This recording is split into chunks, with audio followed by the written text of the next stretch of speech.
ओम जय श्री सद्गुरुदेव भगवान की जय। सभी साधक और दर्शकों को मसान सिद्धा चैनल में स्वागत है। आशा है कि आप लोग अच्छे और स्वस्थ होंगे। आज मैं लेकर आया हूँ पांडुलिपि का एक और मंत्र। वह जिन साधना है। इस साधना से जब आप इसे सिद्ध कर लेंगे तो जो चाहेंगे वह काम कर लेंगे। यह साधना उग्र साधना है, इसलिए इसे गुरु के देख रेख में ही करें, क्योंकि इससे जो भी लाभ या हानि होता है उसका जिम्मेदार आप स्वयं होंगे, न कि मैं या तो मेरा चैनल होगा।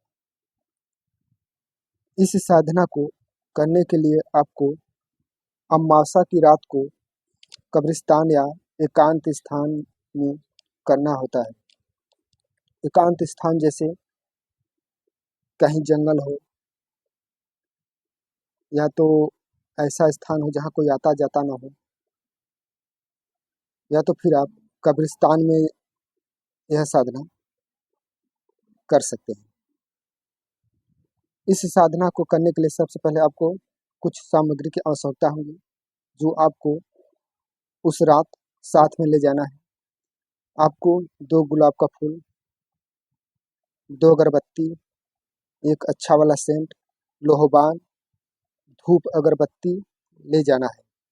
जब आप कब्रिस्तान में जाएं तब कोई पुराना कब्र के पास जाकर पश्चिम की तरफ मुख करके बैठ जाना है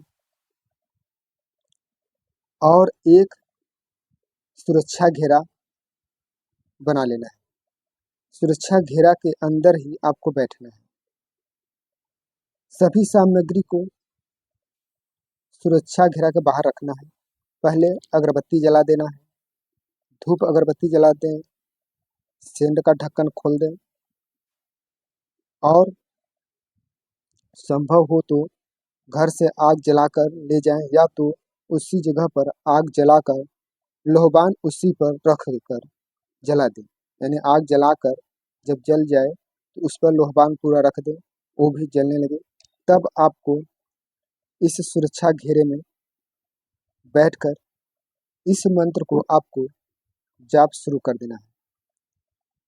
यह जाप संख्या 313 बार आपको जाप करना है।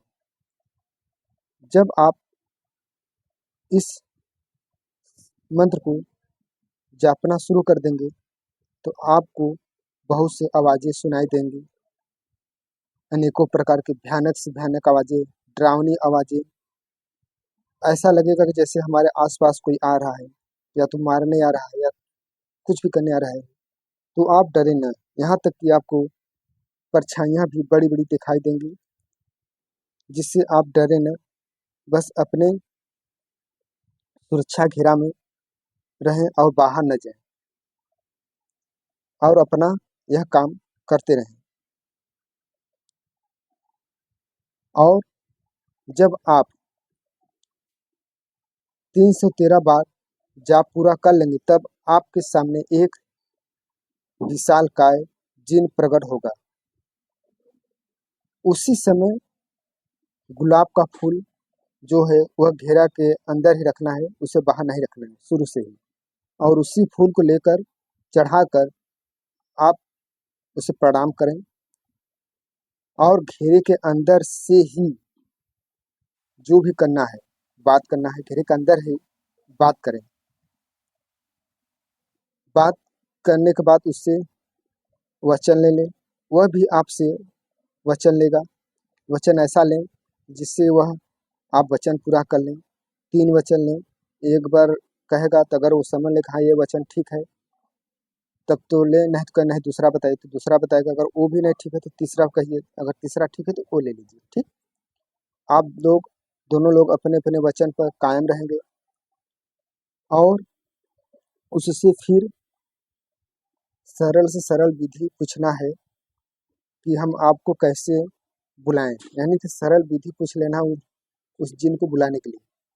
उसके बाद उसे जाने के लिए कहें और वह जिन जीवन भर आपका आदेश का पालन करेगा, कभी वह व्यर्थ काम नहीं करेगा, जो भी आपका काम करेगा सही करेगा, गलत काम नहीं करेगा। जब भी आप उसे गलत काम करने के लिए कहेंगे तो वह नकार देगा, इसलिए गलत काम उससे न करवाएं। और उससे जो भी धन दौलत संपत्ति मिलता है उसमें से आधा गरीबों को दान कर दें या तो उनकी सहायता करें। मंत्र स्क्रीन पर है, उसे देख लें।